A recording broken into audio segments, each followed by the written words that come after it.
Sa iba pang balita mga kabrigada, makulay ing grande at matagumpay na nairaos ang Sinulog Fluvial Procession sa Cebu City kaninang umaga.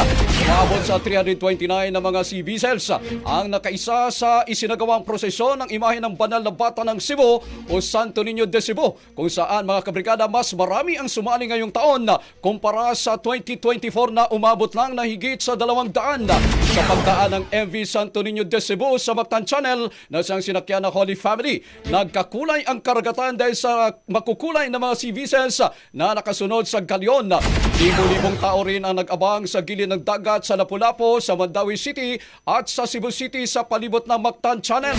Kung narito mga kabrigada, isang send-off mass muna ang isinagawa sa Nuestra Señora Virgen de Regla Parish o Virgen sa Regla sa Lapu-Lapu City kaninang madaling araw.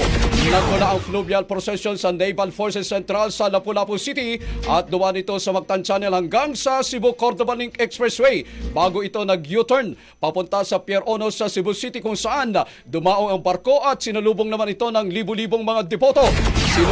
Sinundan naman ito ng ilang maikling prosesyon papunta naman sa Basilica Minor Santo Niño de Cebu Church, kung saan isinagawa ang reenactment ng Kristyanismo. Ang bahaging ito ay hatid sa atin ng Guard C Plus with Zinc Capsule. Always protektado ang kalusugan.